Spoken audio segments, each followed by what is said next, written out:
கர்த்தருக்கு ஸ்தோத்திரம். காலை மன்னா. அவருடைய பரிபூர்ண சித்தத்தை தெரிந்தெடுத்துக்கொள். தேவனே, உம்முடைய சித்தத்தின்படி செய்ய இதோ வருகிறேன். எபிரேயர் 10:7.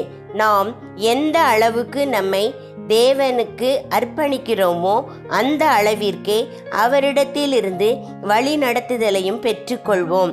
தேவனுடைய பரிபூர்ண சித்தத்தை செய்ய வாஞ்சித்து அதற்கு என்று நாம் நம்மை அர்ப்பணிப்போம் என்றால் அவர் தம்முடைய பரிபூர்ண சித்தத்தை நமக்கு வெளிப்படுத்துவார். இஸ்ரவேலர் தேவனுடைய கட்டளைகளையும் அசட்டை செய்ததின் நிமித்தம் அவர்களுக்கு அவர் நன்மைக்கு ஏதுவல்லாத கட்டளைகளையும் ஜீவனுக்கு ஏதுவல்லாத நியாயங்களையும் கொடுத்தார் என்று நாம் வாசிக்கிறோம். எசேக்கியேல் 20:23-25. ஆகவே உங்கள் மேல் உத்தரவாதம் உள்ளவர்களாயிருக்கும் தேவ ஊழியரின் நடத்திப்பையும் ஆலோசனையையும் நீங்கள் அசட்டை பண்ணுவீர்கள் ஆயின் உங்கள் ஜீவியத்தையே அழித்து போட வழிவகுக்கும் ஆலோசனைதான் உங்களுக்கு கிடைக்கும். எனவே தேவன் தம்முடைய ஆலோசனையை நமக்கு வெளிப்படுத்த வேண்டுமாயின் பரிபூரணமான தேவ சித்தம் செய்யும்படியாக நம்மை நாமே அவருக்கு அர்ப்பணித்தலும் அதற்கான வாஞ்சையும் நமக்கு இருக்க வேண்டும். பிலேயாம் தன்னை அழைக்க வந்த மனிதரோடு கூட செல்வதை தேவன் விரும்பவில்லை. ஆயினும் அவர் அவனிடம், நீ அவர்களோடே கூட போ, எண்ணாகமம் 20:22-20 என்று கூறியது ஏன்?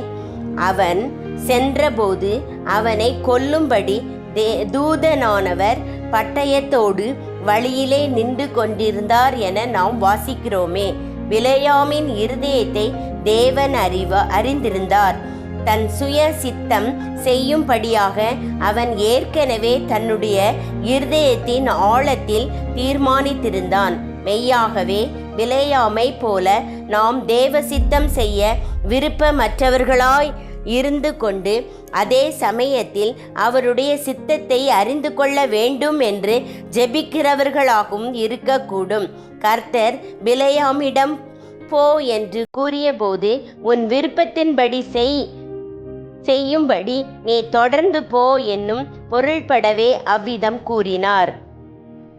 உங்கள் ஜீவியத்தின் ஏதேனும் ஒரு பகுதியில் நீங்கள் தேவ ஆலோசனையை புறக்கணித்து தள்ளி இருப்பீர்களாயின் உங்கள் ஜீவியத்தின் மற்ற பகுதிகளுக்கான தமது ஆலோசனையை அவர் உங்களுக்கு தரப்போவது இல்லை.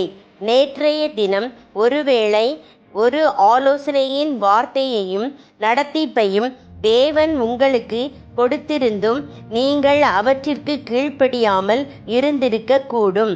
இந்நிலையில் அதை குறித்து மனஸ்தாபப்பட்டு மனம் திரும்பாதவர்களாக இன்றைய தினத்துக்காக அவருடைய வழிநடத்துதலை நீங்கள் நாடினால் அது உங்களுக்கு கிடைக்காது.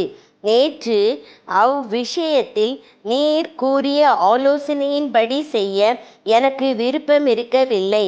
ஆனால் இன்று இவ்விஷயத்தில் நான் கீழ்ப்படிய ஆயத்தமாயிருக்கிறேன் என்று உங்களால் சொல்ல முடியாது. தேவனுடைய சித்தத்தை நீங்கள் முழுமையாக செய்ய ஆயத்தமாயிராத பட்சத்தில் அவர் தம்முடைய ஆலோசனையை உங்களுக்கு வெளிப்படுத்த மாட்டார். ஆமேன்.